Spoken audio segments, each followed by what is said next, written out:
হঠাৎ মুহূর্তের মধ্যে একটা অ্যাক্সিডেন্টে সবকিছু শেষ হয়ে যায়। সুন্দরবন বনে বাস করত এক শিয়াল পরিবার। শিয়াল, তার বউ ও তার একমাত্র ছেলে বিট্টু। শিয়াল ছিল খুব গরিব। সে মুচির কাজ করত। সারাদিন অন্যের জুতো সেলাই করে যে টাকা আয় করত তা দিয়ে কোনো মতে টেনে টুনে সংসার চালাতো, আর তার একমাত্র ছেলে বিট্টুর লেখাপড়ার খরচ চালাতো। এদিকে শিয়ালের ছেলেটা ছিল খুব অহংকারী ও ওর বাবা মায়ের দুঃখ বুঝতেই চাইতো না। বাবা বিট্টু, নে নে, এই ভাতগুলো তাড়াতাড়ি খেয়ে নে। না, আমি ভাত খাবো না। কেন? তুই ভাত খাবি না কেন? রোজ রোজ এই ডাল ভাত খেতে আমার ভালো লাগে না। আমি মুরগির গোস্ত অথবা গরুর গোস্ত দিয়ে ভাত খেতে চাই। বিটু, মাছ মাংসর তো অনেক দাম, এগুলো আমাদের মতো গরিবদের কপালে জোটে না রে বাবা। তুমি মুচির কাজ করো দেখেই তো আজ আমরা গরিব হয়ে আছি।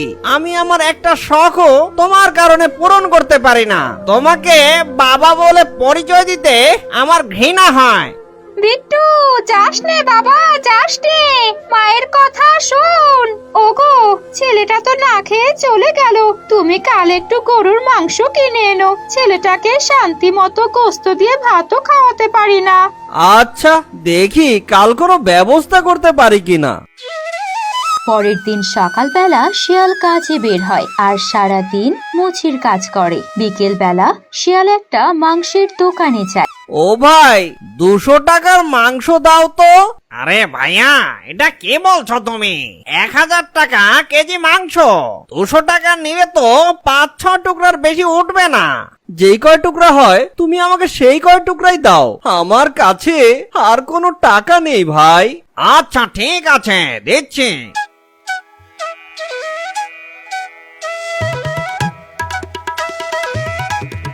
নাও বউ, এই মাংসগুলো আজকে মন্টুকে রেঁধে দিও। এতটুকু মাংস কি আর সবার হবে বলো? আমাদের লাগবে না বউ, শুধু আমাদের বিট্টুটা খেতে পারলেই হলো। ওয়াও মা, আজকে দেখি তুমি গরুর মাংস রান্না করেছো। হ্যাঁ বিট্টু, তোর বাবা আজকে তোর জন্য গরুর গোস্ত কিনে এনেছে। তুই পেট ভরে ভাত খাবি। বাবা, আজকে দেখবা আমি পেট ভরে খাবার খাবো। আচ্ছা বাবা, তুই পেটটা ভরেই খা। ওগো, তোমার ভাতটাও দিয়ে দেই, খেয়ে নাও। না বউ, আগে বিট্টু খাক, তারপরে আমি খাবো। ওহ বাবা, আজকে আমি অনেক মজা করে ভাত খেয়েছি। আর 2 টুকরা মাংস আছে, তুমি এই 2 টুকরা খেয়ে ফেলো গো। না বউ, এই মাংসটুকু তুমি বিট্টুর জন্য রেখে দাও। কাল সকালে ওকে এইটুকু দিয়েই ভাত দিও। ওগো, আমাদের এই অভাব কি কোনোদিন দূর হবে না গো? হ্যাঁ বউ, আমাদের বিট্টু যখন লেখাপড়া করে মানুষের মতো মানুষ হবে, সেদিন থেকে আমাদের আর কোনো অভাব থাকবে না। হ্যাঁ গো, আমাদের ছেলেটা যেন মানুষের মতো মানুষ হয়, সেই দোয়াই করি। একদিন শিয়াল বিট্টুদের স্কুলের পাশে বসে জুতা সেলাইয়ের কাজ করছিল। তখন বিট্টু ওর বন্ধুদের সঙ্গে স্কুলে আসছিল। হঠাৎ বিট্টু দেখে তার বাবা সেখানে জুতা সেলাই করছে। এই, তোরা স্কুলে ঢোক, আমি আসছি। বাবা, তোমাকে না আমি কতবার বলেছি আমার স্কুলের আশেপাশে আসবে না। বাবা, এখানে লোকজন বেশি, তাই কাজ করলে বেশি টাকা পাওয়া যায়। আরে, তুমি কি আমার মান সম্মানটা খাবে নাকি? আমার ক্লাসের সবাই জানে যে আমার বাবা সরকারি চাকরি করে, তাই সবাই আমাকে অনেক সম্মান করে। কিন্তু সবাই যদি জানতে পারে আমার বাবা মুচি, তাহলে কি সবাই আমাকে সেই সম্মানটা করবে? যাও, এখান থেকে দূর হয়ে যাও, অন্য কোথায় যাও। শিয়ালের ছেলের এমন আচরণে শিয়াল ভীষণ কষ্ট পায়। তবুও শিয়াল ভাবে তার ছেলে একদিন মানুষের মতো মানুষ হবে। একদিন সকালবেলা শিয়াল কাজে বের হবে। এমন সময় শিয়ালের ছেলে বিট্টু তার কাছে আসে। বাবা, আমাকে 2000 টাকা দাও তো। কিন্তু বাবা বিট্টু, তুই 2000 টাকা দিয়ে কি করবি? কাল আমার সব বন্ধুরা পিকনিকে যাবে, আমিও যাব তাদের সাথে। বাবা, সবার সাথে তাল মিলাতে তো আমরা পারবো না বাবা। তোর বন্ধুর বাবারা হচ্ছে বড় লোক আর আমরা হচ্ছি গরিব। এত কিছু আমি বুঝি না। তুমি যদি আমাকে টাকা না দাও তাহলে আমি পড়ালেখা করব না, খাওয়া দাওয়া করব না, কিচ্ছু করব না। শিয়াল মন খারাপ করে কাজে চলে যায়। সারাদিন অনেক পরিশ্রম করে রাতে শিয়াল বাসায় ফেরে। ওগো জানো, আজকে বিট্টু স্কুলে যায়নি। সারাদিন মন খারাপ করে ঘরের ওই কোনায় বসে বসে কান্না করেছে, একটুও খাবারও খায়নি। ওগো বলি কি, তুমি ছেলেটাকে 2000 টাকা দিয়ে দাও না গো, ছেলেটার কষ্ট যে আমার আর সহ্য হয় না। বউ, আমার কাছে 2000 টাকা ছাড়া আর একটা টাকাও নেই। এই টাকা দিয়ে বিট্টুর স্কুলের বেতন, ডাল, চাল, নুন কত যে কিছু কিনতে হবে। কি আর করার বলো, এই মাসটা না হয় আমরা একটু কষ্ট করেই চলবো। তুমি টাকাটা ওকে দিয়ে দাও। আচ্ছা ঠিক আছে। বাবা বিট্টু, বিট্টু, শোন তো বাবা, না, আমি তোমাদের কারোর সাথে কথা বলবো না। তোমরা আমাকে একটু ভালোবাসো না। এই নে বাবা তোর 2000 টাকা। কি সত্যি? কাল তাহলে আমি পিকনিকে যাব? বিট্টু শিয়ালের কষ্ট বুঝতেই চায় না, সে শুধু নিজের অহংকার আর আনন্দটুকুই বোঝে। একদিন বিট্টুর এক বন্ধু নতুন বাইক কিনে বিট্টুকে দেখাতে আসে। বিট্টু দেখ, আমার বাবা আমাকে এই নতুন বাইকটা কিনে দিল।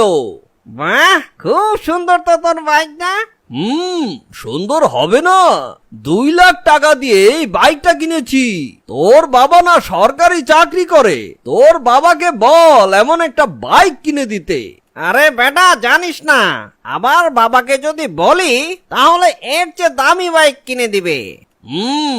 আগে বাইক কিনে দেখা, তারপরে কথা বলিস। সেই বাইকটা দেখার পর থেকেই বিট্টুর মাথায় একটা নতুন ভূত চেপে বসে। যেভাবেই হোক তাকে একটা নতুন দামি বাইক কিনতেই হবে। বাবা, আমাকে একটা বাইক কিনে দাও। বাইক? কি বলিস তুই? একটা বাইকের তো অনেক দাম। আমাদের জন্য তো এটা ছেঁড়া খাতায় শুয়ে লাখ টাকা স্বপ্ন দেখার সমান। তার মানে তুমি আমাকে বাইক কিনে দিবা না? আরে বাবা, তোকে যদি বাইক কিনে দিতে হয় তাহলে তো আমার ঘর বাড়ি সব বিক্রি করে দিতে হবে। আমি বাবা তোর এই ইচ্ছেটা পূরণ করতে পারবো না। আচ্ছা দেখি, তোমার কাছে আমি বেশি প্রিয় নাকি তোমার এই ঘর বাড়ি বেশি প্রিয়? শিয়ালের ছেলে রাগ করে তার ঘরে চলে যায় আর শিয়ালও তার কাজে চলে যায়। রাতে শিয়াল বাসায় ফেরে। ওগো, ছেলেটা তো সারাদিন না খেয়ে রয়েছে। থাকতে দাও ওকে না খেয়ে। ও কি এটা বোঝে না যে আমি কত কষ্ট করে সংসার চালাই? আমি কেন, আমার বাপেরও সামর্থ্য নেই এত টাকা দিয়ে বাইক কিনে দেওয়া। 3 দিন ধরে বিট্টু কিছুই খায় না, কান্না করতে করতে চোখ মুখ ফুলে গেছে। শিয়াল কাজের জন্য বের হবে এমন সময় বিট্টু ঘর থেকে বের হয়ে আসে।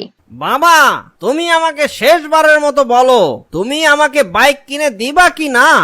আরে বাবা, তোকে তো আমি বলেছি বাইক কেনার মতো সামর্থ্য তো আমাদের নেই রে বাবা। ঠিক আছে, তাহলে আমিও আমার এই জীবন রাখবো না। এই কথা বলে বিট্টু এক দৌড় দিয়ে ঘরে ঢুকে ঘরের দরজাটা বন্ধ করে দেয়। এই বিট্টু, বাবা দরজা খোল। বিট্টু, বিট্টু, দরজা খোল বাবা। মন্টু, দরজা খোল বাবা, দরজা খোল। এমনটা করিস নে, করিস নে, দরজা খোল। বিট্টু, বিট্টু, না এভাবে কাজ হবে না, দরজাটা ভাঙতে হবে। বিট্টু, অল্পের জন্য শিয়াল বিট্টুকে বাঁচিয়ে ফেলে। বিট্টু, বাবা তুই যদি মরে যাস আমরা কাকে নিয়ে বাঁচবো বাবা? তোমরা তো আমাকে একটুও ভালোবাসো না। আমার বন্ধুরা আমাকে নিয়ে টিটকারি মারে। আমার বাবা নাকি আমাকে বাইক কিনে দিতে পারবে না। এমন গরিব জীবন রাখার চেয়ে না রাখাই ভালো। ওগো, তুমি এত পাষণ্ড হয়েও না। আমার ছেলেটাকে যেভাবেই হোক বাইক কিনে দাও। বাইক কিনে না দিলে আমার ছেলেটাকে যে বাঁচানো যাবে না। তুমি যেভাবেই হোক আমার ছেলেটাকে বাইক কিনে দাও। হ্যাঁ বিট্টু, হ্যাঁ আমি তোকে বাইক কিনে দেব বাবা। আমি যেভাবে পারি তোকে আমি বাইক কিনে দেব। তুই যদি মরে যাস তাহলে আমি কার জন্য কি করব বল? বাবা, সত্যি কি তুমি আমাকে বাইক কিনে দিবা? হ্যাঁ বাবা, আমি সত্যি তোকে বাইক কিনে দেব। তুমি খুব ভালো বাবা। বাবা, আমার বাইকটা তুমি তাড়াতাড়ি কিনে দাও। আমি তোমাকে কথা দিলাম আর কোনোদিন তোমার কাছে আমি কিছুই চাইবো না। পরের দিন সকাল হওয়ার আগেই শিয়াল বাসা থেকে বের হয়ে যায়। শিয়াল চিন্তা করে যে করেই হোক তাকে বাইক কিনতেই হবে, কিন্তু কিভাবে এত টাকার ব্যবস্থা করবে শিয়াল সেটা ভেবে পায় না। অনেক দূর হাঁটার পর শিয়াল রাস্তায় এক টুকরো কাগজ দেখতে পায়। কাগজটি শিয়াল হাতে তুলে নেয়। কাগজটিতে লেখা ছিল, আমার ছেলের জীবন বাঁচানোর জন্য একটা কিডনির প্রয়োজন। যে কিডনি দেবে তার যত টাকার প্রয়োজন সবকিছু আমি দেব। যোগাযোগ করুন এই ঠিকানায়। চিঠিটা পড়ে শিয়াল যেন আশার আলো খুঁজে পায়। সে চিন্তা করে তার একটি কিডনি দিয়ে হলেও সে তার ছেলেকে বাইক কিনে দেবে। তাই শিয়াল চিঠিতে লেখা ঠিকানায় যেতে থাকে। আপনাকে ধন্যবাদ। কেউ রাজি হচ্ছিল না কিডনি দিতে। আপনার কিডনি যদি আমার ছেলেকে দেন তাহলে আমার ছেলেটা বেঁচে যাবে। বলেন আপনি কত টাকা চান? আমাকে বেশি না স্যার, 2 লক্ষ টাকা দিবেন। ও আচ্ছা, তা আপনি কি করবেন এই টাকা দিয়ে? আপনি যেমন আমার এই কিডনি দিয়ে আপনার ছেলের জীবন বাঁচাবেন, আমিও তেমনি আপনার এই টাকা দিয়ে আমার ছেলেটার জীবন বাঁচাবো। শিয়াল সবকিছু বাঘকে খুলে বলে, আর রাতে শিয়াল হাসপাতালেই থেকে যায়। রাতেই ডাক্তাররা অপারেশন করে শিয়ালের একটা কিডনি নিয়ে বাঘের বাচ্চাকে দেয়। এই নাও ভাই তোমার টাকা। আপনাকে অনেক অনেক ধন্যবাদ স্যার। শিয়াল তার কিডনি বেচা 2 লক্ষ টাকা দিয়ে একটা বাইক কেনে। তারপর বাইক নিয়ে শিয়াল বাসায় ফেরে। ওয়াও বাবা, তুমি খুব ভালো বাবা। আমি তোমাকে অনেক ভালোবাসি বাবা। বাবা, আমি বাইকটা দিয়ে একটা রাউন্ড মেরে আসি আর সবাইকে দেখিয়ে আসি। ওগো, তুমি বাইক কেনার জন্য এত টাকা কোথায় পেলে? সেটা তোমার ভাবতে হবে না বউ। ছেলের সুখের জন্য এই কয়টা টাকা কিছুই না। এই, তোমার পেটে কি হয়েছে? এখানে ব্যান্ডেজ করা কেন? আরে বউ, এটা তেমন কিছু না, কাল পরে গিয়ে একটু ব্যথা পেয়েছিলাম, এই আর কি। বেশ কয়েকদিন কেটে গেল। বিট্টুর জীবন মহা সুখে কাটছিল। সে পড়ালেখা কম করত আর সারা দিন বাইক নিয়ে পড়ে থাকতো। সে নানান ভাবে নানান ভঙ্গিমায় বাইক চালাতো।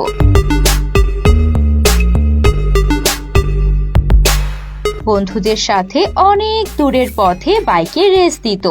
আর অন্যদিকে শিয়াল দিনে দিনে ক্রমশ অসুস্থ হয়ে যাচ্ছিল। মাঝে মাঝে তার পেটে ভীষণ ব্যথা হতো, তবুও সে বউ ছেলের কথা ভেবে কাজ করে যেত।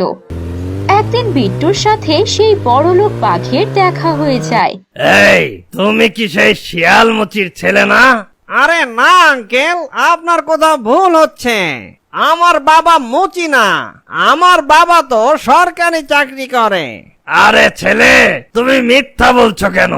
আমি তোমার এই বাইক দেখেই তোমাকে চিনতে পেরেছি। তুমি শিয়াল মুচিরই ছেলে।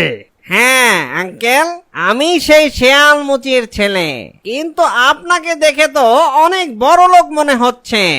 আপনি আমার বাবাকে কিভাবে চিনেন? তোমার বাবাকে আমি চিনব না? তোমার বাবাই তো আমার ছেলের জীবন বাঁচিয়েছে। তুমি কি জানো তোমার এই বাইকের টাকা তোমার বাবা কোথা থেকে পেয়েছে? তা তো আঙ্কেল আমি কখনো জিজ্ঞাসা করিনি আঙ্কেল। কেনই বা জিজ্ঞেস করবা? তুমি হচ্ছ একটা কুলাঙ্গার বেয়াদব ছেলে। তোমার বাবা নিজের একটা কিডনি বিক্রি করে তোমাকে এই বাইক কিনে দিয়েছে। তোমার মতো অপদার্থ ছেলে বেঁচে থাকার চেয়ে না থাকাই ভালো। বিট্টুর কাছে সবকিছু পরিষ্কার হয়ে যায়। সে তার পেছনে করে আসা সবকিছু ভুল বুঝতে পারে। আমি সারা জীবন আমার বাবাকে কষ্ট দিয়েছি। আমি আমার ভুল বুঝতে পেরেছি। আমি আমার বাবার কাছে ক্ষমা চাইবো। বাবা আমি আসছি তোমার কাছে।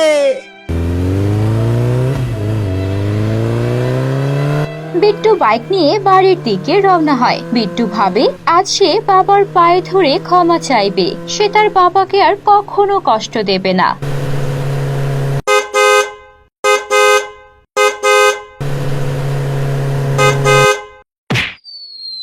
হঠাৎ মুহূর্তের মধ্যে একটা অ্যাক্সিডেন্টে সবকিছু শেষ হয়ে যায়। বিট্টু সেখানেই মারা যায়। বিট্টুর বাবার কাছে আর বিট্টুর ক্ষমা চাওয়া হলো না। এদিকে শিয়াল অ্যাক্সিডেন্টের কথা শুনে দৌড়ে আসে। বিট্টু, বিট্টু রে, আমি তোকে নিয়ে কত স্বপ্ন দেখেছি রে বিট্টু। তুই আমাকে ছেড়ে চলে গেলি রে বিট্টু। আমি এখন কাকে নিয়ে বাঁচবো রে বিট্টু। তুই বাইক চেয়েছিলি, আমি তো তোকে বাইক কিনে দিয়েছি রে। আর সেই বাইকই তোর জীবন কেড়ে নিল রে বিট্টু। আমাদের জীবনে এমন অনেক ভুল আছে যা সময় মতো ভাঙে না, আর যখন ভাঙে তখন আমাদের জীবনের সময়টাই ফুরিয়ে আসে। গল্পটি ভালো লাগলে লাইক কমেন্ট করতে ভুলবেন না। আমাদের সাথে থাকার জন্য আপনাদের সকলকে ধন্যবাদ।